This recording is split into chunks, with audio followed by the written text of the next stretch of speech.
Hey everybody, time for more excitement with Geodesy. Well, at least I hope you kind of think it's exciting. I don't know.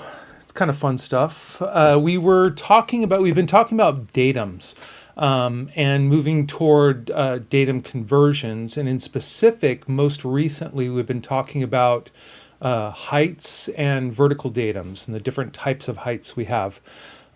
So a datum conversion, we have to keep in mind that unlike moving from one reference frame to another reference frame, remember when we are converting from one reference frame to another, we have a mathematical foundation for the existence of that reference frame. We have a really good mathematical makeup from which we can go from one reference frame to the other. The same is not true of datums. Datums oftentimes don't have a mathematical model that's an exact fit. So that's due in large part because datums, particularly older datums, were heavily reliant on empirical data in which they took actual field observations and built a datum from the field observations, which is why in the NVD 29 that was based on the Clark ellipsoid, we have a surface datum, right? This datum was built from a surface. Now, when we get to NVD 88, or NavD 88, I'm probably going to screw that up a lot, but NavD 88,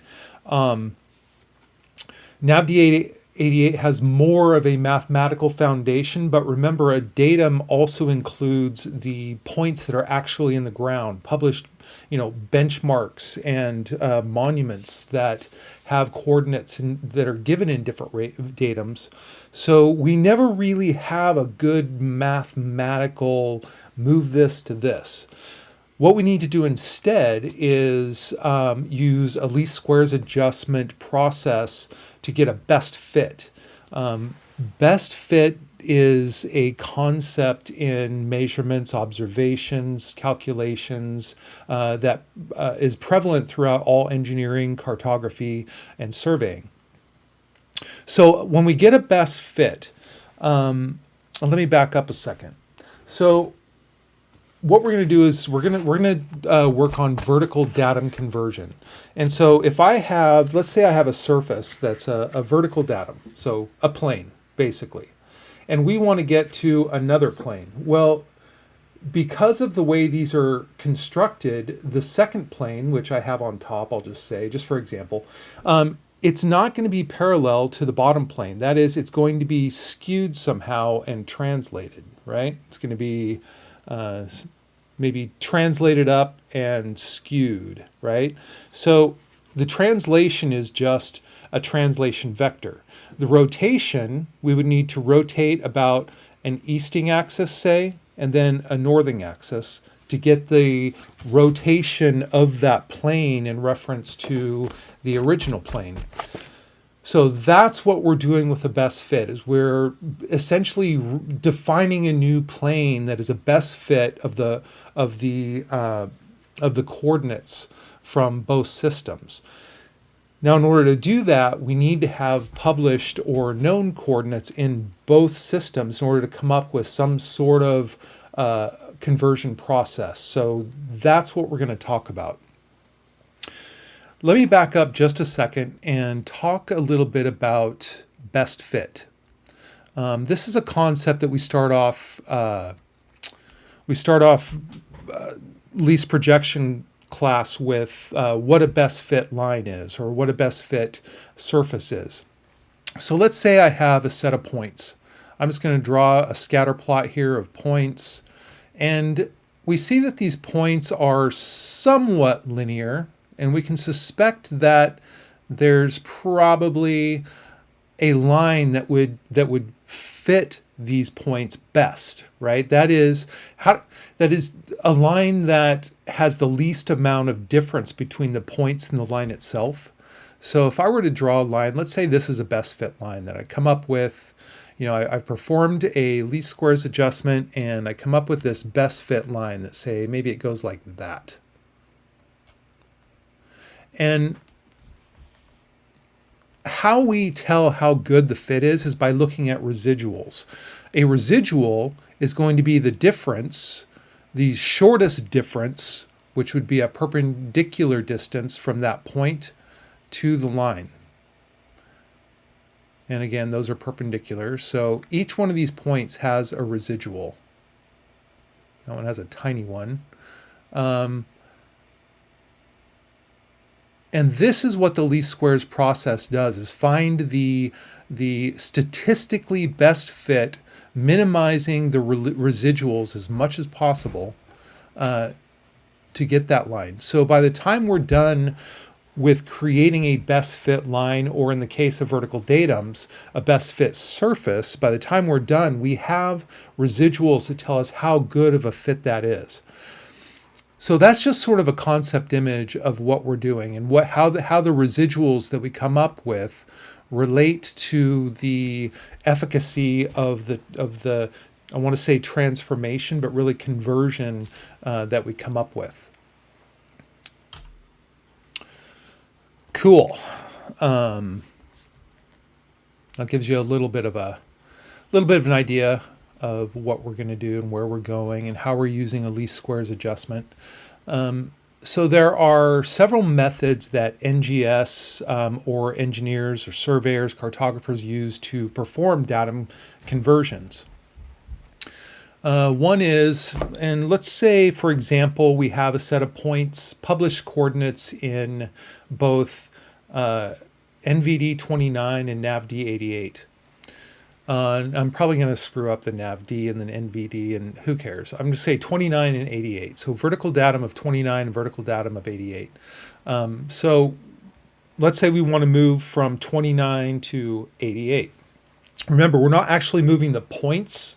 We're changing the values of either the elevation or the horizontal. In this case, we're going to do vertical datum. So we're changing the value of the height with relationship to a new frame versus an old frame, or a new datum versus an old datum. So NGS has several methods of doing this, and oftentimes surveyors will go out and do their own conversions. And I'm going to talk about the main methods, and then we're going to actually perform two of the methods. There's two methods that are most practical. So the first of the many methods would be to reobserve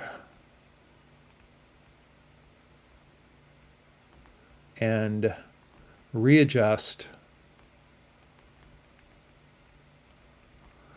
all of the points in some control network.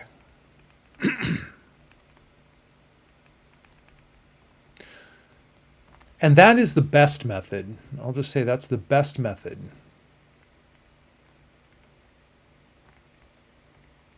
However, let's say we have a large project area with 100 different published NGS control coordinates, some benchmarks, some horizontal control.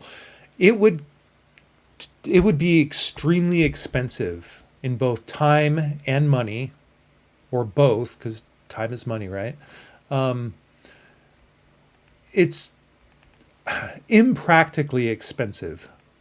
So reobserving and readjusting all of the control is usually not very efficient financially or temporally, expensive in time and money.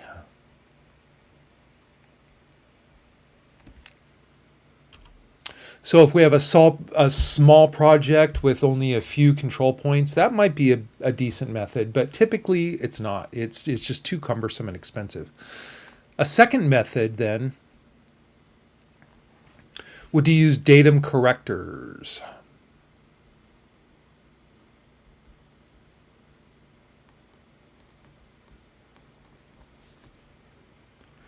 So using the datum correctors method, let's see, I'll underline these. So we have reobserve and readjust. We have datum correctors. This uses original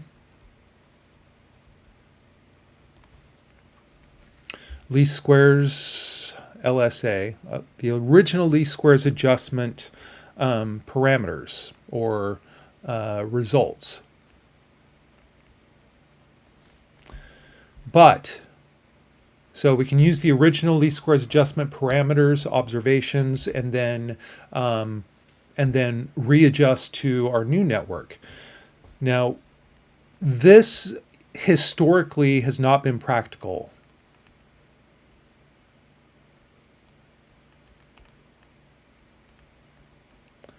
And why would that be? Well, like we've discussed before, until recently, the use of computing power was not democratized or available to the private sector. It hasn't been practical because not readily, let's see, I'll say because least squares adjustment process not readily available to the private sector.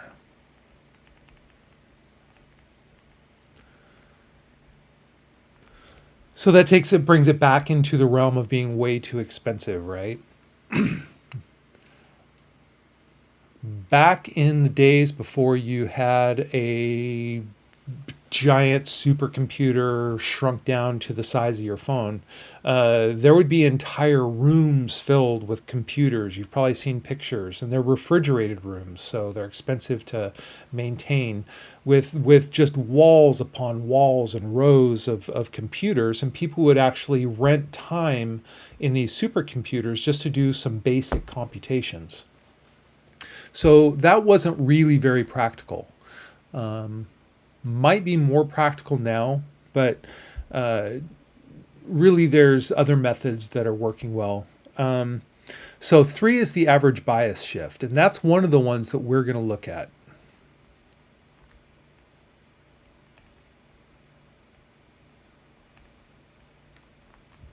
And basically what we do is we take a few published coordinates, we just calculate what the average shift of those are, and then apply it to all our other coordinates.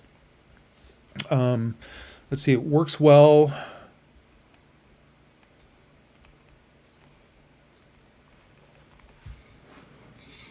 where the geoid is smooth. And by smooth, I mean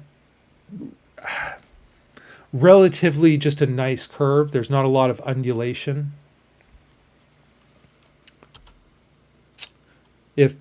If there's a lot of undulation in the geoid surface, then the heights are going to be thrown off, right? And this probably sounds really familiar because, and a bit redundant, because I did touch on these topics a few lectures ago, but I'm revisiting them because they apply to these methods that we're going to look at. So it works well where the geoid is smooth or for small projects or project areas.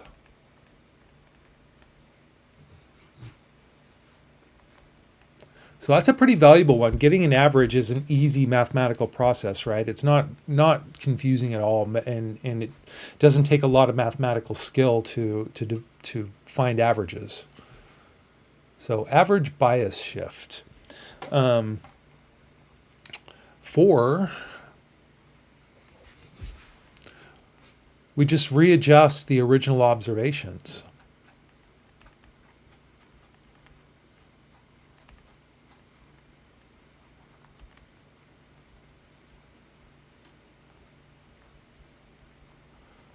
And we can probably tell why this is a problem. One is the data is not always available. I mean, we're talking about well over 100 years ago that a lot of these observations were made. So try finding field books or field notes from over 100 years ago, and then try reading them. It, if you've ever read some of the original GLO notes, you know that sometimes that handwriting is a little difficult to decipher. So data is not always available.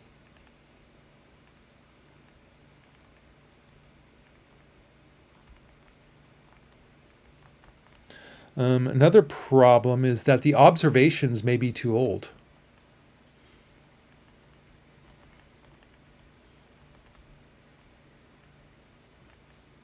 What happens over time? Ground shifts, there's heave and thaw from frost, there's the ground shifts, there's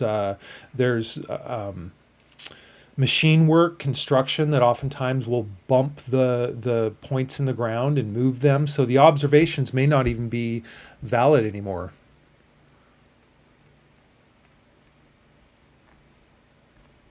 So the observations may be too old or invalid.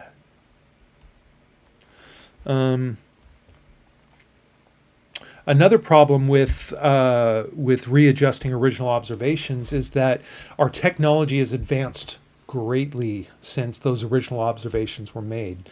Those old observations were, old theodolites and pulling chain or pulling tape. There were, so there were a lot more systematic errors that were not caught in the observations. So that could be a problem. So they may be inaccurate compared to today's technology.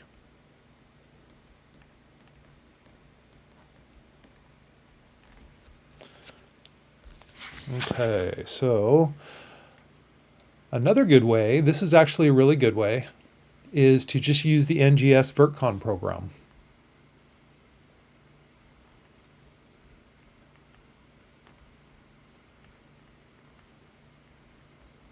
I guess it's called NADCon now. VertCon has been deprecated, and I don't think it's even available anymore, but that's what I have in my notes. So NGS NADCon, or Geodetic Toolkit. So use that to get coordinates. New coordinates in the new datum.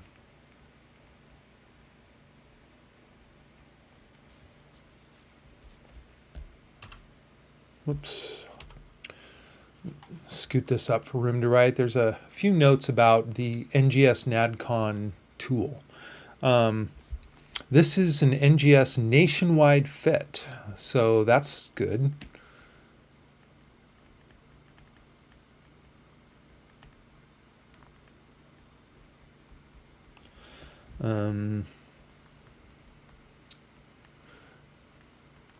So the latitude and the longitude, these come from just a datum shift estimate. Because remember, the older, so 29 didn't have an ellipsoid. It was just a surface-based model. So we would have to calculate the latitude and longitude, convert to XYZ coordinates, perform the datum shift, and then get the new latitudes and longitudes. So that's an estimate. And that's what the software is based on. The uncertainty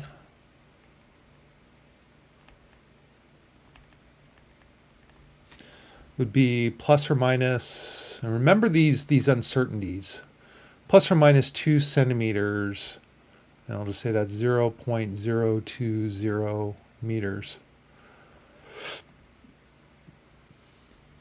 And that would be in flat areas. So if you have any gradient in your project, you're not going to experience those plus or minus 2 centimeters. It's going to grow. So in flat areas, that works well. Let's see. So because of that plus or minus 2 centimeters and the lack of ideal flat areas, it works well for mapping. Works well.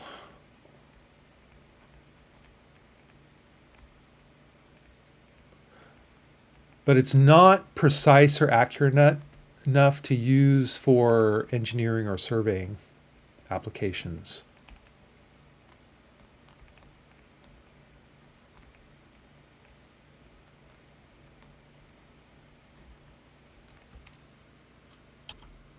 So we can get in some cases, we can get a set of coordinates in a new datum, vertical datum that way. The last method, which is the other one we're going to explore, is called the two-plane method, or inclined plane method.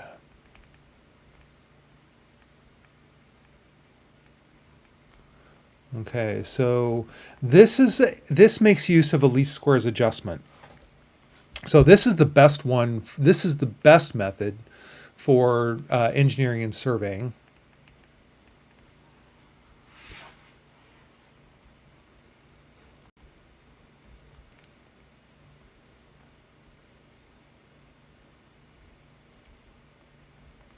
Let's see other notes I found. So each datum is treated as a plane, which is nice because we can use Euclidean geometry. We all like Euclidean geometry. It makes things a lot easier.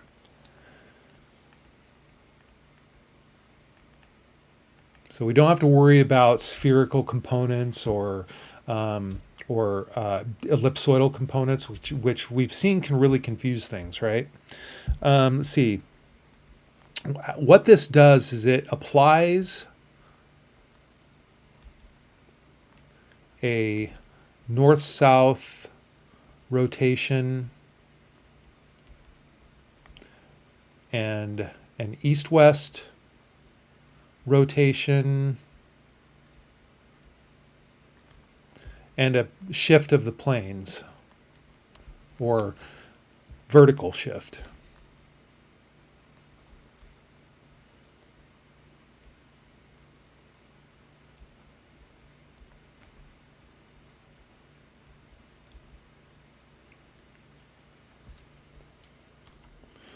And I'll just put here, this is a translation.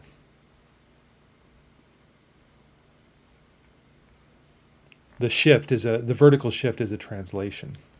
So we have two rotations and a translation.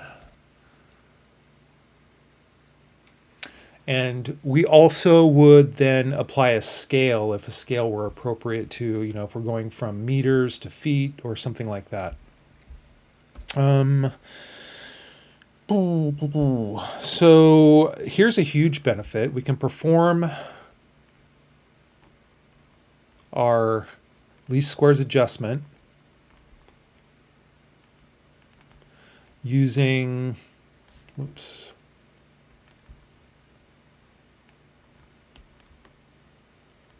perform LSA, least squares adjustment, using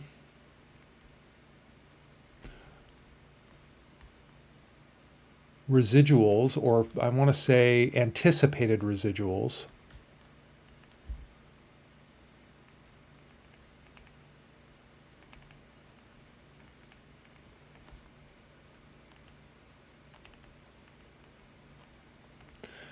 and we receive or calculate actual residuals.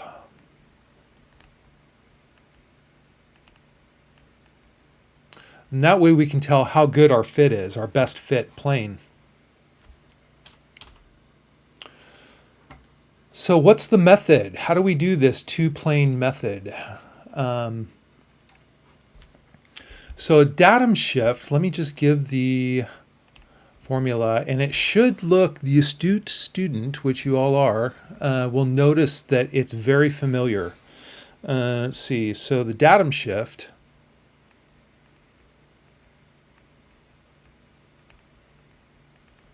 is equal to the northing of some point. We're starting out with just some point, minus the centroid, we'll call n naught, and we're gonna look at how we get the centroid value. It's super easy, and we multiply that by our rotation around the east axis. So remember, when we go to our new plane, we're gonna rotate it about one axis, say the easting, and then rotate it about another axis, which is the northing axis.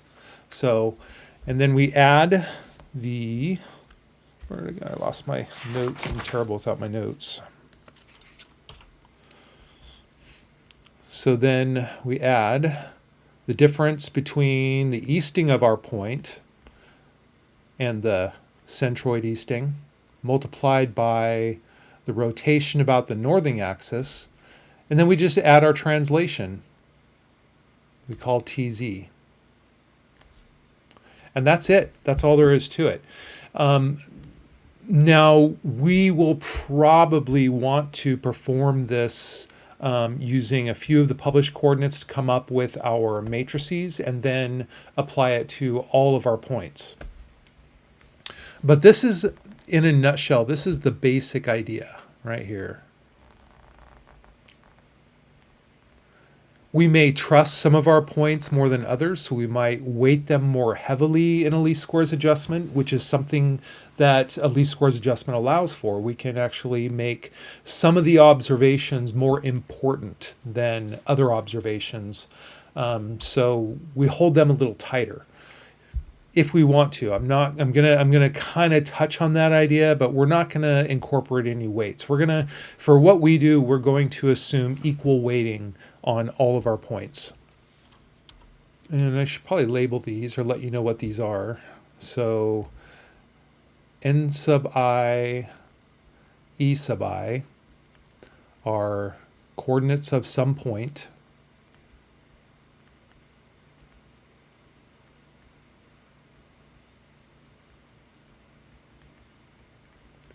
In our old datum.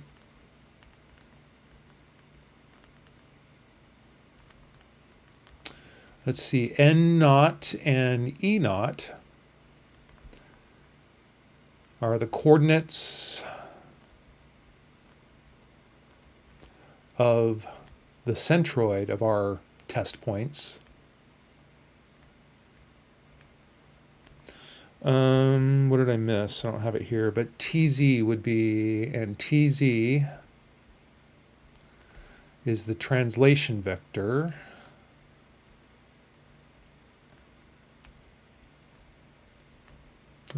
That's an L. And then alpha E and alpha naught, or alpha N, sorry, are rotations about easting, I'll say east-west. That'll be less ambiguous. Rotations about the east-west axis and north-south axis, respectively.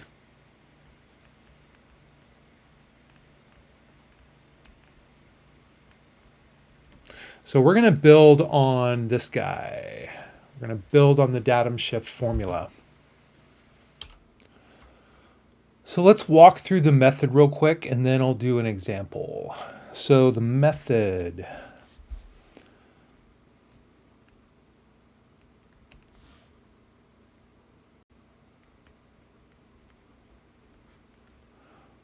First thing is, write the condition equations. And they all look like what we just did.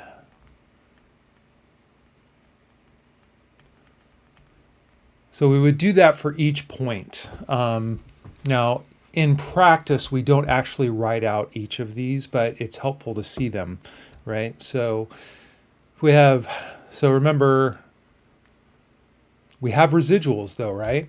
Oops, not equals. So this is the datum shift we just derived, or we just came up with, or I just gave you. And that's equal to our expected residual plus, actually that'll become our actual residual,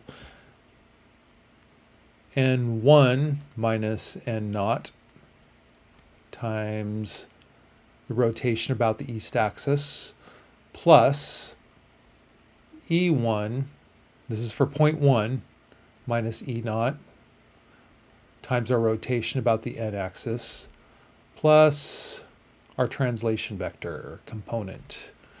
And that equals to, we're going to call it F. F is our datum shift, our bias shift. And then we would do the same thing. So let's say that's for 1. So we'd have a residual for 1, and that equals datum shift for the first set of points. And then we would just do that for all of them. We'd have a V2 plus N2 minus N naught times alpha E. And the rotation vector components are the same. They don't change for each point. So that's one nice thing. So E2 minus E naught times alpha N plus TZ equals F2. And we might come down here all the way to, say, V4 plus N4 minus N naught times alpha E plus E4 minus E naught times alpha N, and plus TZ, our translation vector, that would equal F4. And what we have here is a system of equations, and when we have a system of equations, you note that we're probably going to put this into some sort of matrix format, and we are.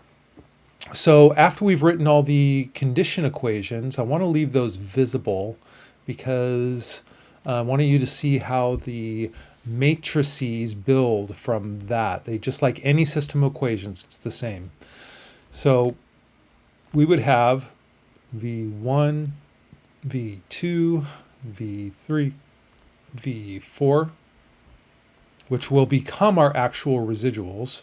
So they are unknowns, plus a matrix of our coordinates and heights, N1 minus N naught, N2 minus N naught, N3 minus N naught. I'm just doing this for 4 points, but we could do it for any number of points, right? That's one column. Second column would be E1 minus E naught. I'll just do this to speed things up. All the way down to E4 minus E naught. And then 1, 1, 1, 1, because our TZ doesn't change. We're not altering it, right? Unless we were to scale, do some scaling, but we're not going to. So then we multiply that by our rotation matrix, rotation and translation matrix. So alpha E, alpha N, TZ.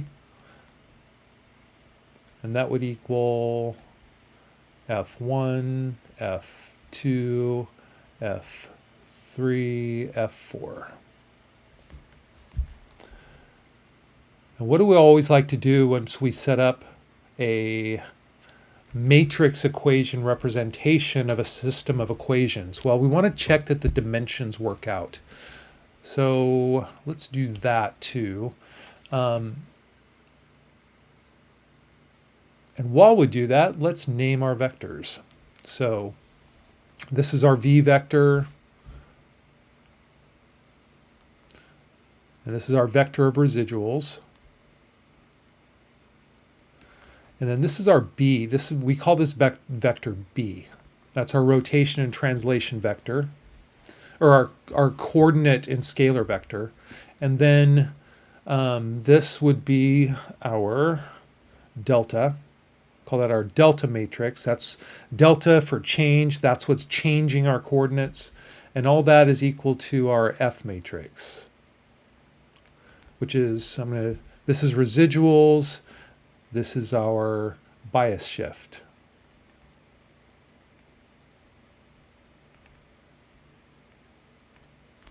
And let's do a little dimension analysis here. So my V vector of residuals is a 4 by 1. And our B vector is a 4 by 3. So can we add those so far? Yes. We have a 4, 1 and a 4, 3, which means we can add them together. And then our delta matrix is a 3 by 1. So can we perform that multiplication? Yes, the inside numbers are the same. Now when we perform all of this, we're going to have the matrix product is going to give us a 4 by 1. We're adding a 4 by 1, so we should have a 4 by 1 matrix at the end, and we do. So the F is a 4 by 1. Okay, always good to perform that analysis before you perform matrix operations, because you may need to, transpose a matrix, or you may need to add ones or zeros to a matrix to make the dimensions fit, right? So always take a look at that. Remember also that when we do matrix operations in Excel, if we don't have the correct number of cells representing our resultant matrix, then we get errors. So it's always good to know what your resultant matrix dimensions are going to be. So the result is, I don't want to lose my matrices, but I'll write it down at the bottom really. What the result is the process is V plus B delta equals F, which we can rearrange to get V equals, because we are interested in those residuals, right? V equals B delta, or sorry, F minus B delta. Can't even do algebra. F minus B delta. And I'll just remind you that line I slashed through, that means it's a matrix or a vector. So these are what we want to keep track of. Okay. And once we have our matrices, we need to go through a set of matrix. We have our matrices defined, and we want to go through a set of a set of matrix operations to get some of these values, right? So we're going to introduce a matrix called N, and it doesn't matter what it represents, because we're just going to use this N matrix to derive some of the other ones. So we're never really going to care about the values. And that is equal to B, our B matrix transposed, times our weight matrix times B, our B matrix. And what I said before was that if equally weighted, we can ignore the W. So we're going to say equally weighted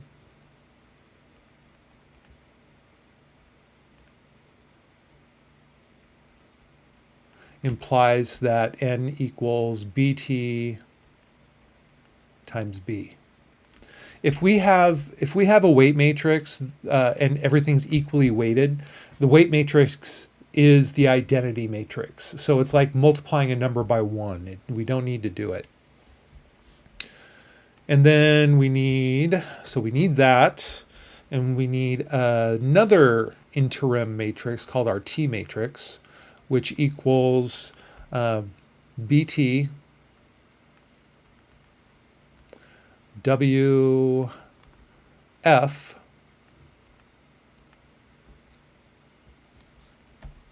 or BTF, because we are ignoring the weight. We're saying it, we're not ignoring it. Everything's equally weighted. So BT times F And then we can get our delta matrix, because remember, there's a couple things we know. F is known, right? We can get our bias shift from our test points, the difference between, you're gonna see this in the example. So F is known, and B is known. So that makes N known. And since F and B are known, that makes T known. So then the delta matrix is just the inverse of our N matrix times the T matrix. And finally, our matrix of residuals, the V matrix, is equal to our F matrix minus B delta, which is what we just came up with up here, right here. V equals F minus B delta.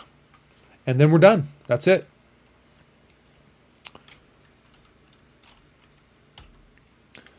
So matrix process, once we go through that, then finally, step 4, now that we have our delta matrix, we can use it to solve for the height of our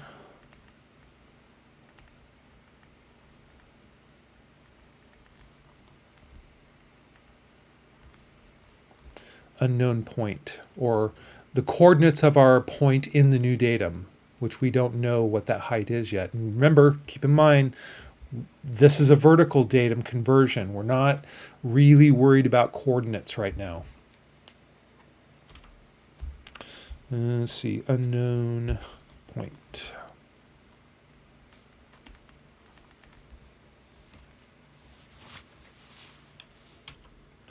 So that's the method and the theory. So since we have that, let's do an example.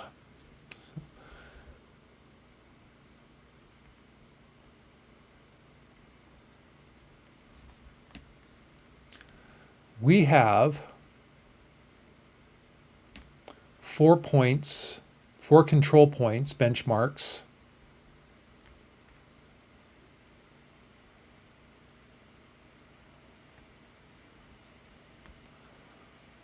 with published coordinate or published heights.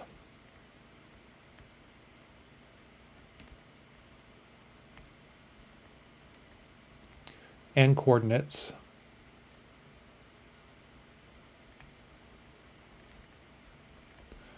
in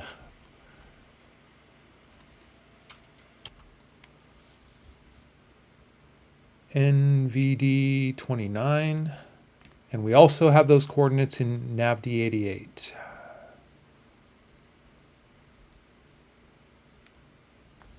Anytime we have benchmarks or NGS control, we can get coordinates in whatever datum we like. So 4 of our points have known coordinates. Let's see.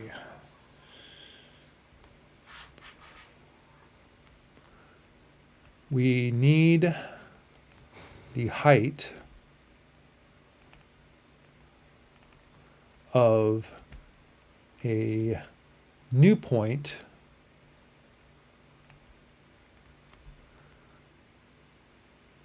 in our network. Now for this example, we have done all of our work in 29, and we need to now convert our unknown point, which in reality, in real life, there might be lots and lots of points, but we're just going to do the example with 1 point. So we need the height of a new point in our network in NAVD 88. So we did all our work. We have coordinates in NVD 29. Now we need to convert the unknown point up to nav D88. Okay, so it kind of looks like this. If this is our project area, and we have published control, published control, published control with coordinates and heights. And then we have this, and so we have NavD88 or we have NVD29 and NavD88 coordinates in these published control. We're going to use that information to derive the new height in 88 of a new point, which we measured in and calculated what the 3D coordinates are in 29. So that's what we're going to do. So we have our benchmark stations, and NavD 88 coordinates and heights, NGVD 29 heights, and the northing in 29, and an easting. I'm not going to write them all out because I have them in the spreadsheet, but our benchmark is going to be Q47, 547, which is known. It's a funny looking 7. A15, these could be just 1, 2, 3, 4, but these are actual published coordinates. Airport 2 and North Base, those are our known, or our published. And then we have T547, which is our new point. And let's see, we know this, we know this, we know this, we know this, and we don't know this. And these we all know. And in our network, we performed a traverse and a level loop, so we have a height and northings and eastings for our new point in 29. So all the yellow slashes here I'm making are because those are known. So let me bring up the spreadsheet, and I did post the final example, the completed example on Canvas, so you can pull that up and build a spreadsheet that matches. Always helpful. So let me bring up, here we go. So this is my matrix, or my listing of what I know, right? Here's the top 4 are my published coordinates. The bottom 1 are the coordinates I derived in 29. And then what I need is the height, the question mark, the height in 88. So the first thing I do, I notice that, and this is always a good place to start, look at your units. NavD88 is in meters. NGVD 29 is in US survey feet for heights. That is because that's what they used. So all of the heights in 29 are in US survey feet. So the first thing I want to do is get everything in the same metric, the same unit. So I want to take these NGVD 29 heights and convert them to meters. So I'm just going to use the US survey foot meter conversion, not the international foot conversion. So I'm going to go equals the feet and heights times 12 divided by 39.37. Or you might use 1200 divided by 3937, same thing. And so I have that, and I just drag it down. So I have my heights. Then we fill in our bias shift. And notice there's only the 4 published coordinates here because I want to build my mathematical matrix process on the known information and then apply it to the unknown. So the bias shift is our known, or our what we're trying to go to. So 88 coordinate minus the 29 coordinate. So equals my 88 height minus my 29 height. And then I should be able to just drag that down and it'll drag the formula down. And it does. So I know how much each of the known points shift by. And then I can look at how good of a fit it is. Just, you know, we're doing the, before we go into the matrix method, we're using that average bias shift method. I think it was number 3 or 4 in the methods. What was it? That was method. Anyway, I don't know. It's the average bias shift method, which is super easy. So let's take a look at the what the difference is. So we have our, in order to do that, we need to look at the average. So equals the average bias shift. This is just how we calculate residuals, right? We take the most probable value, and that would be our average. Now the difference is just the bias shift here minus our average. So I'm going to go equals this one minus the average. And I'm going to keep reusing that same cell, so I want to make it absolute. I'm going to hit F4 in Windows base. I don't know what Mac, if you use a Mac, I don't know what the shortcut key is for making it absolute. And then I can just drag that down. So I have about 7 millimeters, 1 millimeter. I have about 1.5 centimeters and 8 millimeters.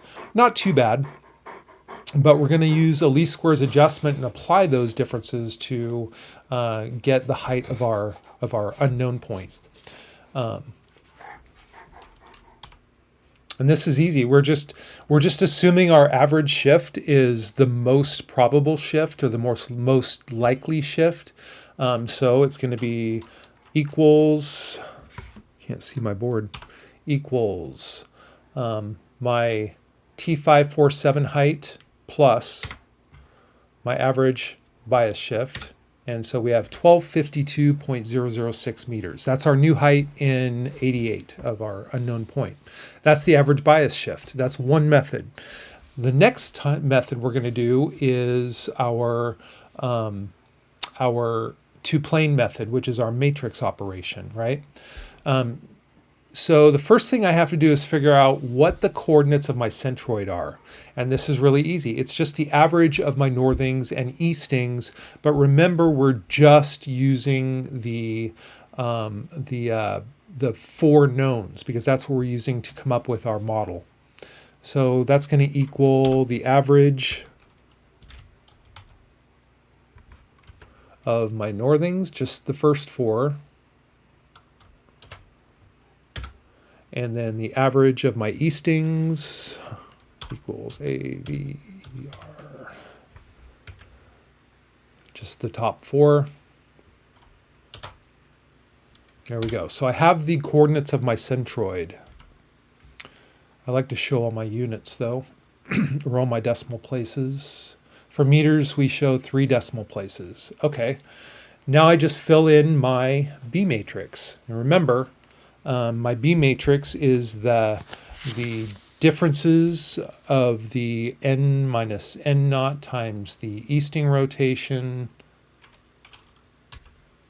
except not the rotation. We're just taking the difference in our coordinates versus the centroid. So here we have n1 minus, that equals our northing 1 minus our average, our centroid, and I'm going to make that absolute. So I just put the cursor there and hit F4 because I'm going to keep referencing that average value. And since I made that average northing absolute, I should be able to just drag this down, right? There we go. I hope those are right. And then I do the same thing for my eastings. So equals my first easting minus my average easting, hit F4 to make it absolute, and then I can just drag it down.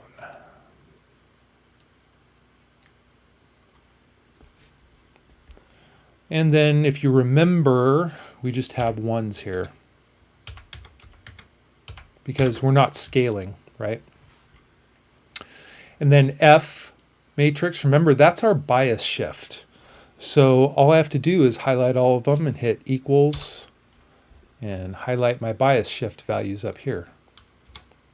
There we go. Now we start doing the matrix operations. Remember, and I have this is the nice thing about having the formulae right there on my sheet, so I can look at it and say, okay, well, my N matrix is equal to the product of B transpose and B.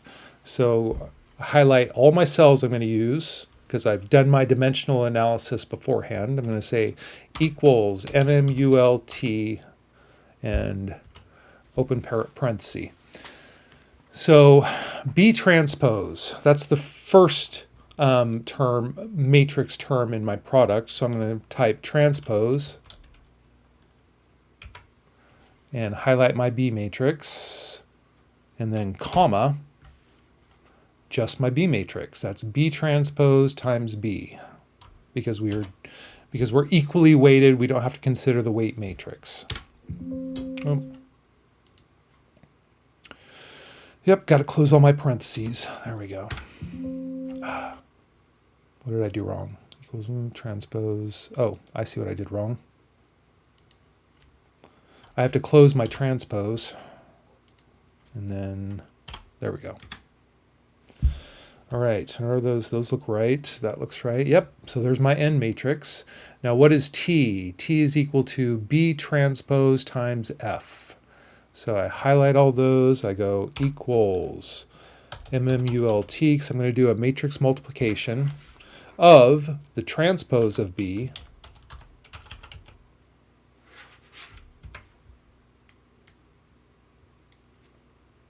close my transpose, comma, times F. And close my multiplication. There we go. And then my delta matrix is equal to remember those are my rotations and translations, which we didn't know. So this gives us what our rotations and translations are.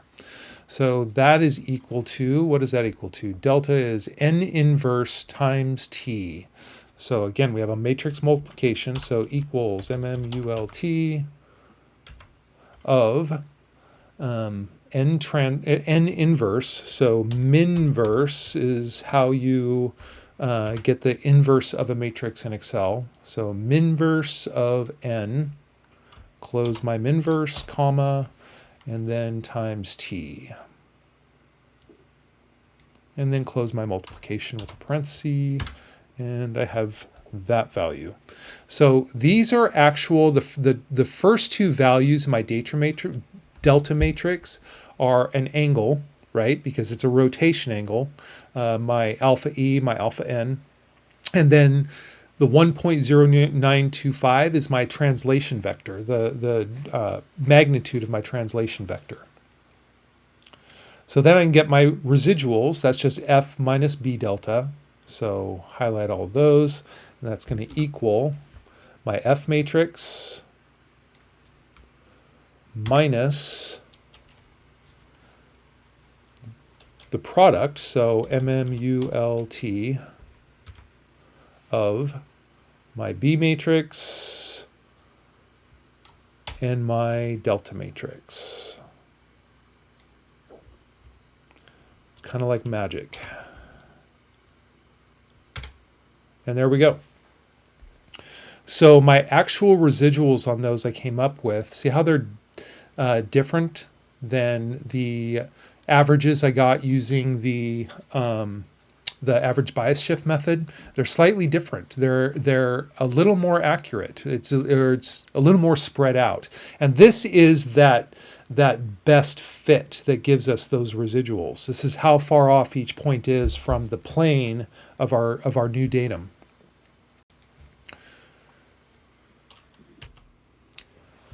Now that I have my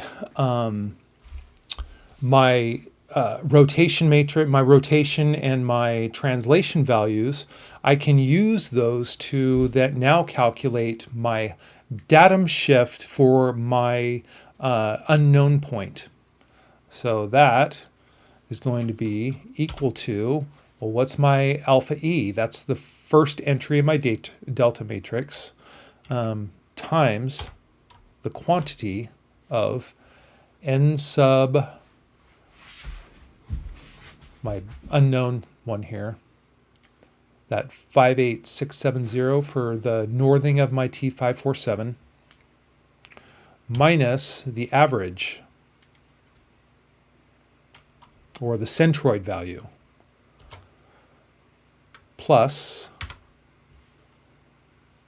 my alpha n from my delta matrix times the quantity of the difference between the easting of my new point minus the centroid of my new point. Because if you think about it, that's a vector, right? Plus the translation magnitude, which is the 1.0925 in my delta, the third entry in my delta matrix. There we go. So that is the datum shift exactly for our new height. So all I have to do is add the height from 29, NAD 29, NGVD 29, plus, remember I have to get the meters, plus my datum shift, and there is the more precise vertical datum conversion to NavD88 for my new points, and that would be the value of that question mark up here. So we have our residuals, that looks pretty good, and that's it. We have a new height, and that's all there is to it. It's really not that complicated if you walk through the matrix step by step, or the matrix method and process step by step. It's really pretty simple. So this is posted on Canvas, and it's there so that you can actually build your own spreadsheet. And there are a couple of problems that are similar to this on the homework. So hopefully this example will help you get through those. All right. So that's a vertical datum shift. And next time we're going to start looking at the horizontal datum shift, which is a little bit more, but it's kind of of the same. The process is kind of the same flavor. So work through that, see if you can get your spreadsheet going, and next time we'll start looking at horizontal datum shifts. Thank you, and have a great day.